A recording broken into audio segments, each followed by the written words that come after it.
Hello and welcome to an all-new Marvelcast Explosion Network's hub of all things Marvel, a place to talk about everything MCU and beyond, from Avengers and Defenders to Quasar and Nico Minori.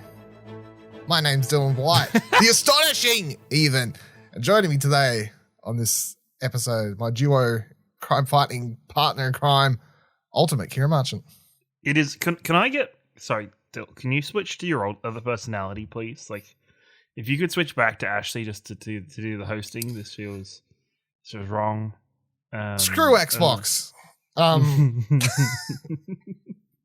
I do it? Was that how yeah, this episode was great. I have no criticisms. There needs to be more vitriol of the hate towards Xbox. You know, like you really got to feel the anger brimming from you.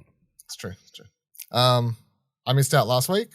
I'm back now. You missed out the last 2 weeks. That's true, 2 weeks, yeah. We have not heard any of your thoughts on the more recent adventures of the Moon Knight. No, I'll do a quick recap because I don't want to spend like this entire thing talking about the episode you've already covered. But episode 2 was okay. Last week's I did not like at all. Pretty much for the exact same reasons that you covered. So we're on board there with whatever Ciaran said last week. Imagine that, but me agreeing, and I was on that podcast. This week's episode is titled The Tomb. The synopsis was, Marc and Steven must find balance as supernatural threats ahead look to stop them. Thanks, Disney Plus, for your always insightful description. What did you make of this week's episode, Ciaran? This episode feels like it was at war with itself. For much of it, in terms of what it was trying to do, what it was going for, and I didn't really like what we came out with. Started this episode, I continue my thoughts of last week of just really disliking Steven as a character and not understanding his motivations and not understanding his kind of his thought process for the predicament he's in, because all of a sudden Steven is this character that wants to kind of take on this adventure and you know thinks he's capable to do it, and you know and tries to continue to manhandle the control of the body from Marc, and then we have the whole. Actually, wait, no. Before I get into the couple stuff, there was some real Scooby-Doo shit at the start of this episode. Yeah, someone's mask is literally ripped off.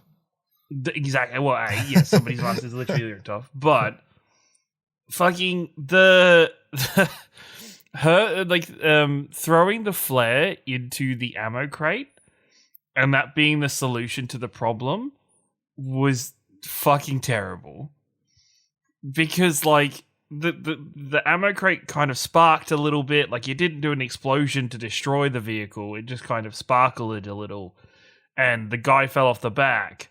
But then you were just supposed to act as if like that took care of the problem, as if the driver was incapacitated by that. Implied the bullet must have shot through the back of the vehicle, like from the it set off bullets or something. I don't know.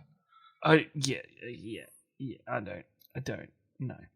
And then just the whole romance angle for Steven, I felt was super fucking weird. From both angles of it, where it's I understand Steven's attraction and like his pining, considering he's been terrible with women in the past, but their connection, I don't know, I don't know if it feels rushed, or that even just the line that was like, oh well, you're the honest one, or you're the one that tells the truth, or whatever was said.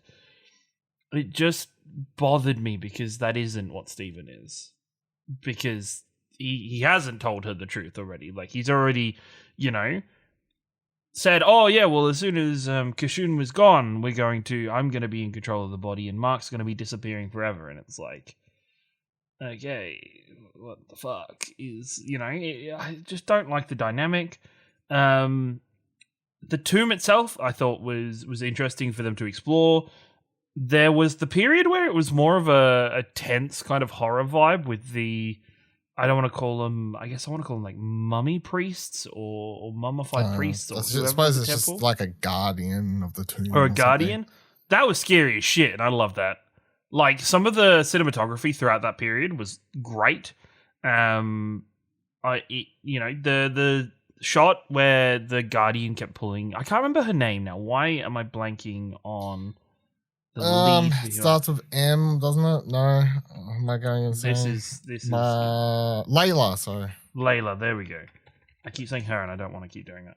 When Layla's getting dragged into that kind of hole and then coming back and forward, I was like, "This looks fucking cool. This is really good cinematography."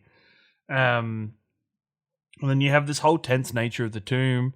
I liked the interaction between Layla and Ethan Hawke's character, and kind of the weird back and forth there.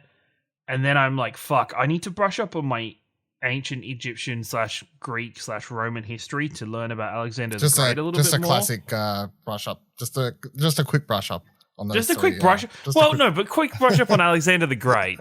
Because I don't know if that's a thing. I have no idea. I was like, is this a thing? Yeah, I don't know. Because the way Steven was talking about it's a historical thing, and I'm like, did Alexander the Great become a pharaoh? Like, that sounds... No, I don't think that's a thing. I don't know if it's based on, like, maybe him... Because he says that, like, basically implies that he, I don't know, was, like, part ethnically... you know what I mean? Like, I don't Egyptian, know. Some secret thing. I don't know. Like, I don't know. It was very strange. And I know they said like a tomb fit for a pharaoh and stuff, but then just the way he was talking about it when he was discovering it was like it was already a known fact, and I was very confused. And then all of a sudden we have this tense tomb that has so far they've been exploring it. It's been kind of creepy. You know, we've had this guardian pull one random person, is like ripping them apart and taking them through the burial rites. And then all of a sudden, all these people show up in the tomb with machine guns and stuff. And it's like, why was there was inklings of it with like bullet cartridges and stuff, but the tomb as a whole for much of the episode had been made to feel, deserted, enclosed, and then you have this all of a sudden where all these guys with guns come out. It's like, oh, okay, this feels weird. Where the fuck were they? What is the actual layout of this tomb? Is there like a green room that they found that like, all right, guys, we're gonna stay and chill in here for a bit until I kind of assume they must have come in a different way than Steve and Layla do, but they followed them in as far as I was. They kind of went off their camp. I don't know if they maybe went a different way, because obviously he's across the way talking to Layla at that one point. So, and like she never crossed that point, neither did Steven. So they did get. Well, she did climb across from that direction, didn't she? No, because she fell. Or whatever. She climbed up. It was further and then she fell or whatever. I don't know. And then she fell, but she was like hung on to the ledge and she pulled herself back up. Yeah, so... Yeah, I don't know. Oh, I don't know. It just seems... And then we get the whole kind of ending and the revelation that Marc was involved with Layla's father's death, and which, I think everybody watching the last 3 episodes knew was coming. It's kind of a tried and true trope. And then Marc gets shot, and you're like, oh, there's still a bit of time to go in this episode. And then it feels like they're trying really hard to swerve and be like, hey, this is some confusing stuff going on here. And for me personally, it just fell flat because I feel like we've had too much stuff do that recently. Or kind of change things up like that in not just the MCU, but in general for movies and TV shows. And with Marc in what it's appeared to be like a psychiatric ward or a mental asylum, these characters that we've seen throughout the period, Stephen Grant is a character in a terribly produced movie. Adam is his psychiatrist, and then he finds Stephen, and they suggest once again that there is a third personality that is trapped in a sarcophagus in another room, but they don't really notion to it or draw too much to it. It's just, I guess, what I'm presuming from them looking into seeing the red sarcophagus that something's banging, trying to get out of, and they just it's definitely another personality. Because that's and we've already had that kind of suggested the last couple of episodes. And then they run into what I think is one of the Egyptian gods. Google says presumably Tararet, the ancient Egyptian goddess of childbirth and fertility, who acts as a protector of mothers and children. Apparently, she will be a first for. If that is who it is, it'll actually be a first in which the show's done a character which has never actually showed up in the comics at all. Like that god was never used in the comics, so they're not drawing from anything. And yeah, she shows up and then they play it for comical effect to end the episode, which feels so fucking far out of left field. Like, it just feels so random in this grand scheme of what's happening in the episode and what's happened so far. It's... I don't know. I was just really not a fan of just how all over the place this episode feels.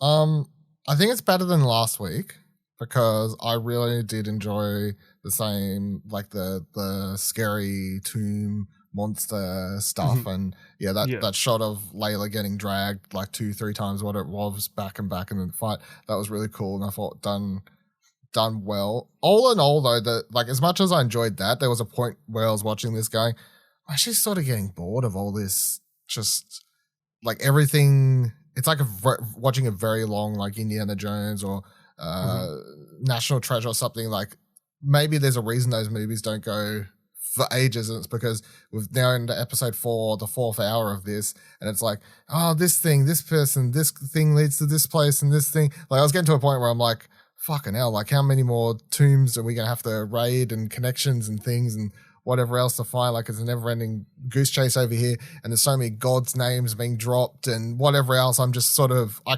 was like thinking, damn, I can't keep up. So, and then when it gets to this whole mental asylum thing where I'm like, well, obviously this is like in his brain, but like, is he being controlled like by what's his face? Or we don't know exactly what's going on there, but I was like sort of relieved because I'm like, oh, cool. So like something different, you know what I mean? Like something. I was like sort of pleased by that, at least going forward.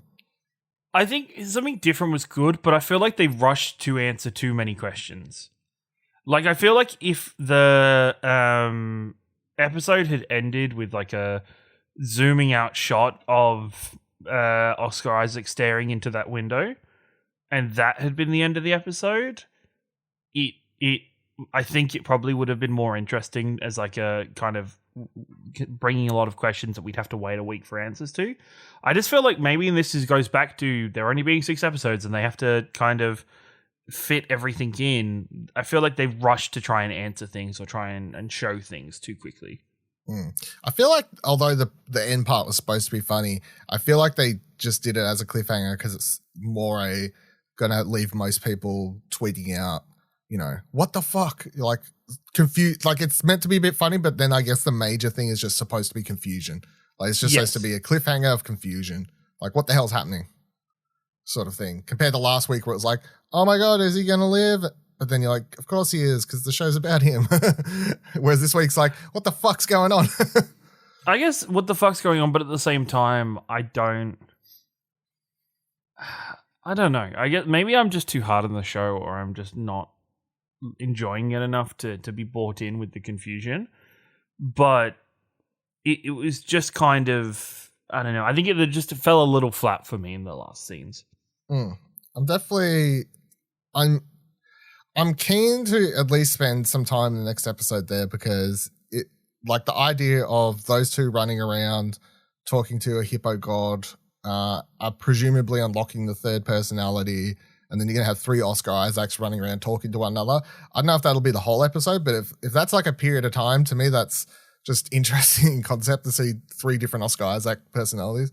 The other thing I thought was interesting this week was, of course, the stuff to do with Layla and the dad. Like, even if that reveals like not the interesting part to me is the potential that the show could do an interesting reveal upon that, which is that the whole Marc Steven, who like we've never really found out who the original personality is, right? Like there's no like thing, but I think it'd be if you want to go, hey, the guilt from like what happened that night, like having his partner murder all those people, including Layla's father, is the reason that his sort of became mentally unstable. I think that's an interesting like direction you could take that. Like it's his guilt that was so much for him that that's the cause of all this? Because then you're sort of getting something interesting out of that.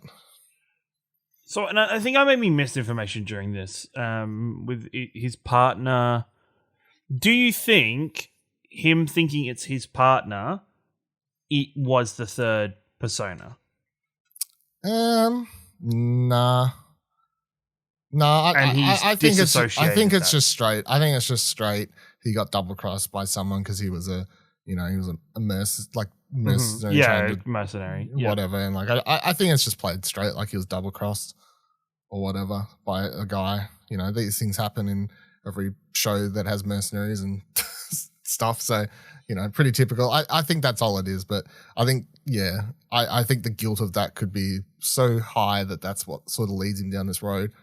Because then that's the thing, like, all the way coming back to the first episode where I was like, I wonder if they'll do any sort of discussion and like deep dive into the, you know, the mental health aspects of someone who does actually have multiple, whatever I can never remember the actual proper DID. DID, yeah. So I like that's still something that's potentially on the table, although it looks like at this stage it's not really going to bother. But that'd be the one direction I could take that.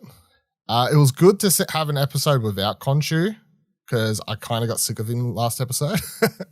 Really? I was honestly digging Khonshu.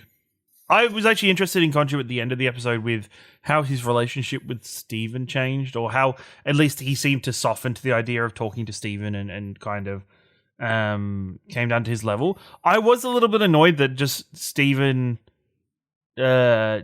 there was no kind of through lines of that connection or of that change into the start of this episode. Steven did seem to be very not